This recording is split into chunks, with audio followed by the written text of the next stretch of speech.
Good morning. Thanks for joining the Daily Rundown. I'm Kara Rucker. Top stories on this Wednesday. The Senate is looking to pass a bill that would give the White House the ability to ban TikTok in the U.S. And the United Nations says women's rights in Afghanistan have deteriorated since the Taliban took over. But first, the mystery of who is responsible for the Nord Stream gas pipeline explosions has deepened, with a new report suggesting a pro-Ukraine group could be responsible. This is Straight Arrow News, unbiased, straight facts. Intelligence officials in the United States and Europe now suspect a pro-Ukraine group could be responsible for explosions that severely damaged the Nord Stream pipelines 6 months ago. According to the Washington Post, a senior Western security official said governments investigating the Nord Stream pipeline bombings uncovered evidence that pro-Ukraine individuals discussed the possibility of carrying out an attack on the Nord Stream pipelines before the explosions occurred. The officials who spoke with the Post said there is still no direct forensic evidence from the blast site that concretely ties the sabotage back to any country, and that the pro-Ukrainian group they now suspect has no found ties to Ukraine's president or any other Ukrainian officials. For me, it's a little bit strange story because this story is nothing with us. And I think that investigation of official authorities will describe every details, because it's like a compliment for our special forces, but this is not our activity. This is the latest to come out of several investigations into Nord Stream, still with no concrete answers. U.S. senators introduced a bill on Tuesday that would give the White House new powers to ban the app TikTok and other foreign-based technologies if they pose national security threats. The bill already has the backing of the Biden administration. A bipartisan group of lawmakers introduced the legislation. If it were to pass, the White House would be able to ban the app TikTok from all devices in the U.S. More than 100 million Americans currently use the app. The bill was introduced on the grounds of security concerns, the same reason why dozens of states enacted a TikTok ban on government-issued devices, followed by the White House enacting the same ban across government-issued phones and electronics. This Senate bill is different. It's a sweeping ban that would give the White House the authority to ban the app outright in the U.S. It's important to establish a holistic and methodical approach to the challenges that are posed by technology from foreign adversaries. It's safe to assume that if the CCP is willing to lie about its spy balloon and cover up the origins of the worst pandemic in 100 years, they'll lie about using TikTok to spy on American citizens.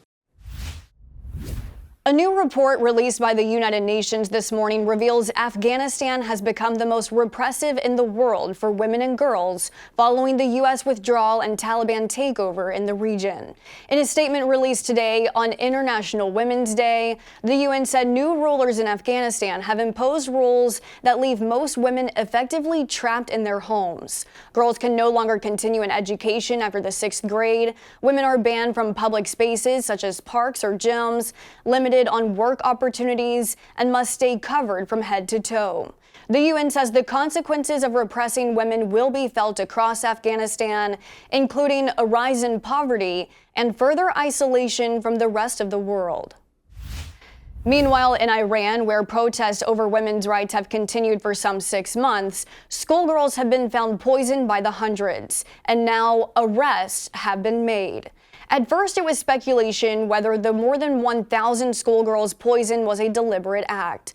Iran's supreme leader said this week if the investigation found anyone responsible for such poisonings, it would be an unforgivable crime punishable by death. Officials have released limited details on the arrests, only saying multiple arrests have been made in 5 provinces.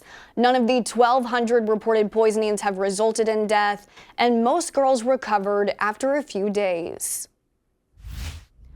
A new study released this morning indicates a rise in opioid poisonings of children 5 and under. The study has found the rate of fatal opioid poisonings more than doubled over a 13-year span.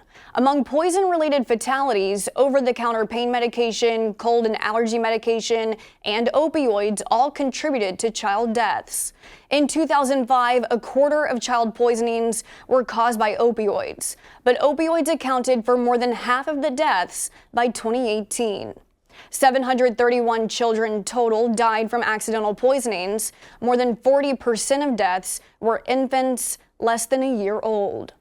While study authors are concerned about the rise in opioid overdoses among children, they point out the number of overall deadly poisonings has decreased since 1970, when legislation passed that required medications be kept in child-proof packaging. Sometimes a breakup can come at a cost, and as for Adidas and rapper Ye cutting ties late last year, it's in the pockets where it's hurt Adidas most. The German sportswear giant posted a fourth-quarter operating loss worth $763 million. Adidas is now projecting a full-year operating loss of $700 million for 2023, marking its first annual loss in 3 decades. The estimate includes a hit of more than $500 million in potential Yeezy inventory write-offs, as the company still holds onto a stock of unsold Yeezy shoes stained by anti-Semitic remarks Ye made last year.